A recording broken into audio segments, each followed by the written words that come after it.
আমরা তো একটা আশা নিয়ে রাস্তায় নামি, যেখান থেকে কর্ম করে আমরা আমাদের সন্তানদের ফ্যামিলিদের খাওয়ানো লাগবে। আমরা তো আর বড় লোকের ছেলে পেলে না, আমরা গরিবের সন্তান। গরিব মরতাছে, আমরা মরতাছি ভাই। আর 15 দিন এইভাবে আন্দোলন থাকে তাহলে তো আমরা শেষ ভাই। উপর দিয়া চালাইতে আছে, নিচ দিয়ে আটকাই রাখছে। তা সরকারের ইনকাম তো সরকারই করতে আছে, আমগো মারতে আছে পাবলিক। এখন এইভাবে বয়ে থাকলে আমাকে আর সংসারে পেটও তো বাঁচবো না। এই যে দুপুরে খাইনি এই পর্যন্ত, এখনো না খাই রয়েছি। ক্ষতি হইতেছে, গাড়ি চললেই তো আমরা টাকা পয়সা পাই, আর গাড়ি না চললে তো আমাকে কষ্ট।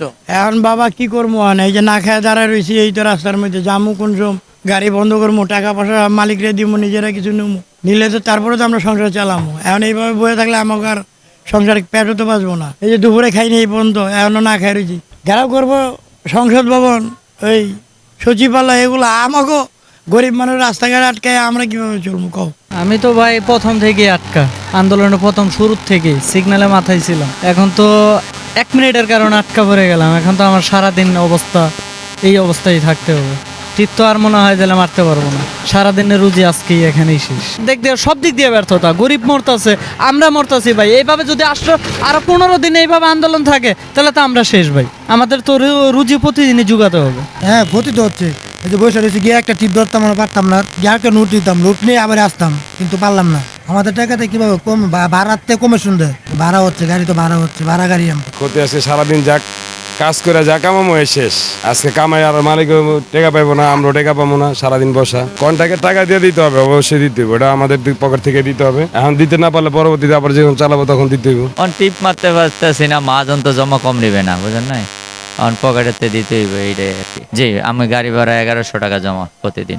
এখন আমার গ্যাস জমা ফিট হয়েছে, মালিক এটা খাতায় লিখে রাখবো। মনে করেন মালিক দিতে হবে, আমরা পাই আর না পাই মালিক টাকা দিতে হবে। কারণ এটা যদি মনে করেন মনে মিলে আর কি, তাহলে একটু কম নিতে পারে, নাইলে না।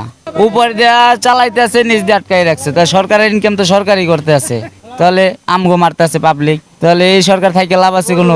শুনেন, ভোগান্তির চেয়ে সবচেয়ে বড় কথা হচ্ছে এই পদ্ধতিটার একটা মডিফিকেশন দরকার।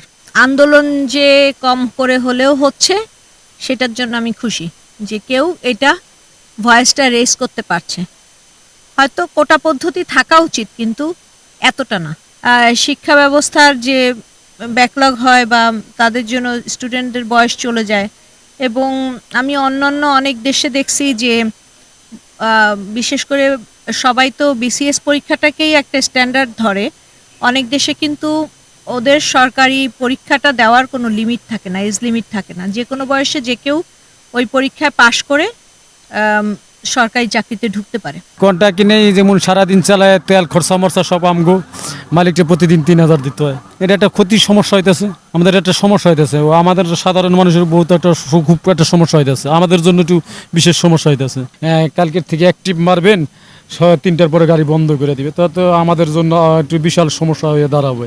এটা তো আমাদের জন্য মানে এটা খুব বড় ক্ষতি। আমরা এই ভোরবেলায় ফজরের আপনার নামাজের আগ থেকে অন্ধকার থাকতে গাড়িটা বের করি, আবার রাত্রে 12টা-1টা বাজে বন্ধ করি। আমরা তো একটা আশা নিয়ে রাস্তায় নামি, যেখান থেকে কর্ম করে আমরা আমাদের সন্তানদের ফ্যামিলিদের খাওয়ানো লাগবে। আমরা তো আর বড় লোকের ছেলে পেলে না, আমরা গরিবের সন্তান। এখন এই রাস্তাঘাট বন্ধ করে দিছে, যতক্ষণ এরা এখানে আন্দোলন করবে ততক্ষণ আমাদের এখানেই থাকা লাগবে।